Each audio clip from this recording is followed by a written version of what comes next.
Number 9. IRMA BULE. IRMA BULE was an Indonesian singer who was well known in the West Java region for using reptiles in her live performances. During a concert in 2016, a king cobra bit the 26-year-old while she was singing on stage, latching onto her thigh and injecting venom until a handler pulled it away. But she ignored the bite and continued singing for another 45 minutes until she vomited and began having seizures. Her confused fans watched and wondered what was happening to the performer. An audience member had told the local media outlet that the singer had provoked the bite by accidentally stepping on the snake's tail during her second song of the night. She reportedly refused antivenom and ended up collapsing and dying. Right before she died, BULE reportedly joked with the crew backstage about how the bite didn't even hurt. The singer's mother said that IRMA typically used a python in her shows, and that she was used to the creatures having the jaws taped shut to prevent them from harming her. But the organizers of this particular show had decided to use a cobra, and had failed to tape its mouth shut. IRMA believed that the reptile had been defanged, and had even draped it around her neck during the first performance. But she was unfortunately wrong, and paid for her mistake with her life. Several months after her death, Time magazine reported that BULE and singers who perform similar acts only made $20 per show, but that they could make $5 extra for performing with a snake because it attracted a bigger audience. Police say they are investigating the incident and have asked people in the audience for information. Number 8. The killer whale that lived up to its name. In February 2010, whale trainer Dawn Brancheau began her regularly scheduled Dine with Shamu show at SeaWorld in Orlando, Florida. Brancheau was an experienced trainer with 15 years of working with orcas under her belt, so naturally, nobody expected anything to go wrong. Everything was going according to plan when a whale Brancheau was working with, named Tilikum, yanked her into the water by her ponytail and viciously attacked her. As Tilikum swung Brancheau around in his mouth like a rag doll, SeaWorld staff scrambled to remove guests from the arena. At one point, Brancheau escaped his deathly grasp and tried to exit the tank, but she was no match for the 22-foot-long, 6-ton beast. Other trainers tried to corral Tilikum and save Brancheau, but by the time she was recovered, she had no heartbeat and was dead. An autopsy revealed that the seasoned trainer had a dislocated elbow and a fractured lower jaw, vertebrae, and ribs. Blunt force trauma was ruled as her official cause of death. Immediately following the tragedy, SeaWorld staff struggled to understand what incited Tilikum's rage.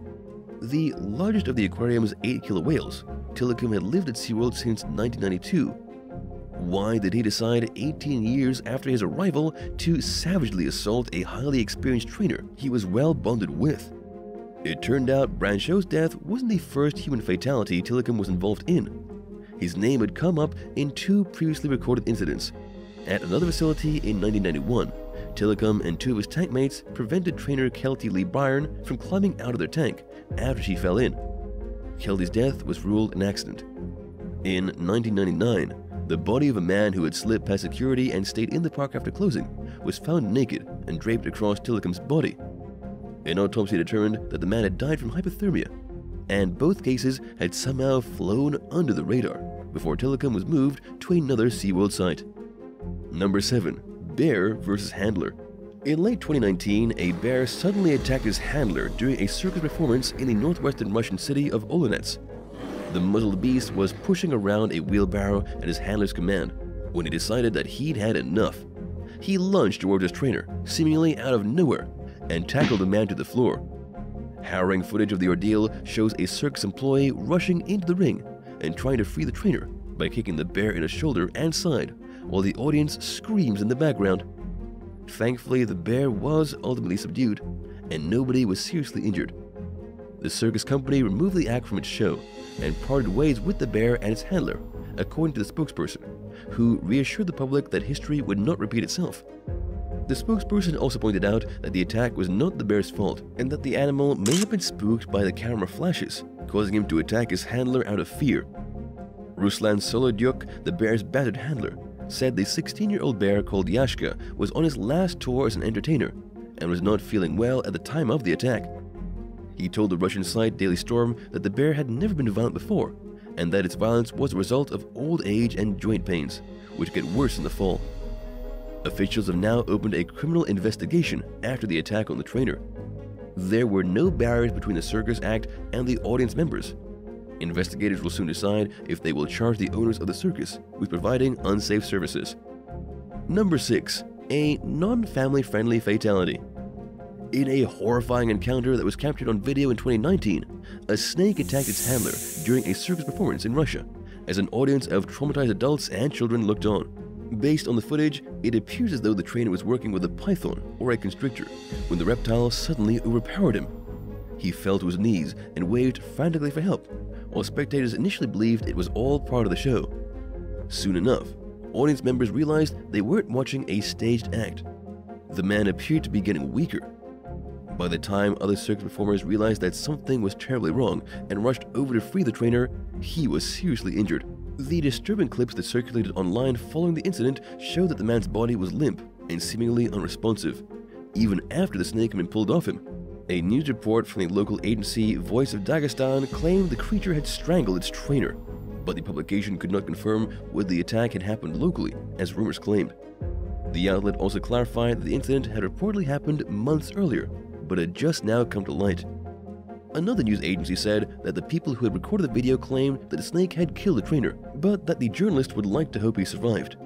To make things even more confusing, the Kremlin reported the encounter had not happened in Dagestan, but in a Serbian village, which locals quickly dismissed. While it's unclear exactly what happened, the footage shows that the ordeal likely endangered the man's life and possibly killed him. Number 5. Islam SHAHEEN. 35-year-old tiger trainer Islam SHAHEEN was entertaining a circus audience in Alexandria, Egypt in late 2016 when a 440-pound lion viciously attacked him. Audience members screamed in horror as the brutal scene unfolded before their eyes. SHAHEEN was rushed to a local hospital where he died from his injuries several days later. To many people, it made little sense. After all, he was an experienced 10-year veteran in his line of work. But SHAHEEN had recently been taken by surprise when a newly imported line from South Africa was implemented into his routine, and his lack of familiarity with the animal seemed like a plausible enough explanation for the attack. Still, the suspected reasons for the brutal encounter fell under intense scrutiny. SHAHEEN's friend and colleague, Saif Ali, told the media that the lion attacked because it was hungry. Meanwhile, another report claimed that the big cat had been startled by loud music. To make matters even more confusing, circus spokesman Mohammed Mustafa said that the lion who attacked SHAHEEN was behaving erratically because it was mating season. Whatever the case, the interaction led to a man losing his life and the lion being removed from the show, with its future in jeopardy. The creature's ultimate fate remains a mystery. Number 4. Christmas Eve Tragedy. During a training session at Marine Park in the Canary Islands on Christmas Eve 2009, a 6,600-pound orca named Quito attacked and killed its trainer, Alexis Martinez. It was later revealed that in the months leading up to his death, Martinez had become increasingly worried about his safety. It came to the point where he almost quit his job, according to his fiancée, Estefania Luis Rodriguez, who spoke with Outside Online following the tragedy. Martinez reportedly told Rodriguez that the whales he worked with had started to become aggressive towards one another and didn't always obey their trainer's commands. When Rodriguez arrived at the hospital, park staff simply told her that her fiancé had drowned in an accident. To make things even more suspicious, the park's president showed up at the hospital with a lawyer by his side. Months later, autopsy results revealed Martinez had died in an accident that seemed far more deliberate than a so-called accident. Journalist Elizabeth Batt researched a confidential incident report filed after Martinez's death. Insiders confirm that the report specifies that after Quito's initial attack on Martinez, the trainer never surfaced again, meaning that the orca's attack must have been swift and devastating. The report confirms that after just 40 seconds into the incident, Alexis appeared motionless on Quito's rostrum. Former SeaWorld trainer Jeffrey Ventre proposes that Quito probably acted out of a sense of deep frustration. From what I read, Quito gave a high-energy attempt on a stand-on spy hop, he writes, and didn't receive a reward because the control trainer determined that it wasn't good enough. So they repeated, and the same thing happened. High energy, no reward. Unfortunately, in this case, Alexis received the brunt of Quito's frustration, leading to his death. Number 3. Another bear attack in Russia.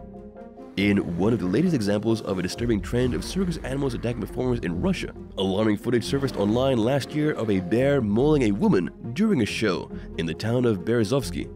The disturbing clip shows a bear entering the circus ring wearing a scarf and hat, before rushing at a female performer and clawing viciously at her legs.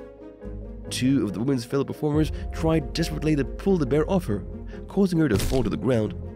Shockingly, the circus staff forced the bear to return to the stage for a second performance and then attacked the same performer. There was even reportedly a third attack, according to witnesses, yet the show continued. The Russian investigative committee reassured an understandably concerned public that they were reviewing footage of the alleged attacks to see if the circus committed any safety violations.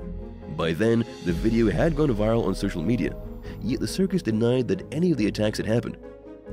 During an interview with MASH Siberia, a spokesperson attributed the bear's aggressive behavior to the fact that it was mating season. But this was far from the only incident of a circus animal attacking the trainer in Russia in recent years, and it's not the first attack that has left children and adults feeling emotionally scarred. Number 2. Shaman bitten by king cobra. After capturing a 16.5-foot-long king cobra in 2020, an Indonesian black magic shaman named Nurjani decided to show it off to villagers in the country's West Kalimantan province.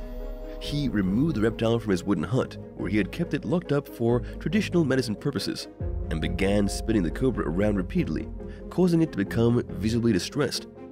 Nurjani was laughing until the snake hissed and lunged towards him, then bit him in the arm. The shaman continued his strange act, waving away locals who came forward to try and help him. Once again, the cobra bit him, this time on his face. Nurjani kept a smile on his face and continued to perform.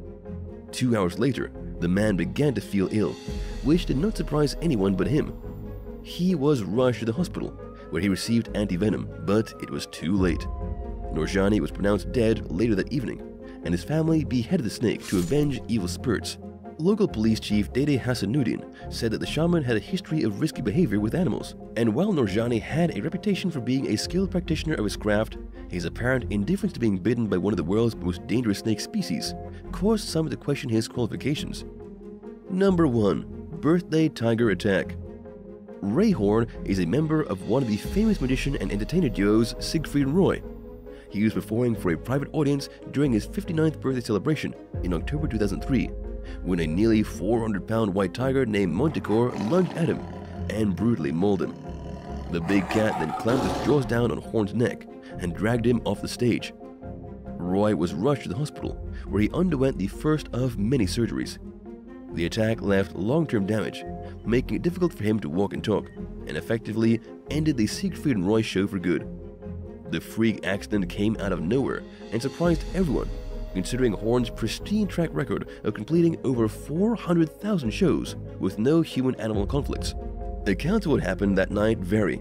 Some witnesses claim Roy had a stroke and that Manticore's violent reaction was an instinctive attempt to protect his handler. Others said that Manticore began acting strangely shortly before the attack, leaving the big cat's motives in question. Former animal trainer Chris Lawrence, who witnessed the horrifying ordeal, came forward in 2019 with his own version of events. He accused Horn of not spending enough time with his tigers, saying that the handler treated them more like props than living creatures. Lawrence claimed he tried to intervene but was unsuccessful, and that witnessing the brutal attack had left him with post-traumatic stress disorder, PTSD, and alcohol addiction issues. He told USA Today that he does not believe Roy was ever properly held accountable for his role in the attack, and that the iconic trainer was shielded from the reality of the gruesome incident, which still seems at least somewhat shrouded in mystery to this day. Thanks for watching. Would you rather witness a circus animal brutally attacking its trainer or miss your favorite musician's concert? Let us know in the comments below, and don't forget to subscribe. See you next time. Bye!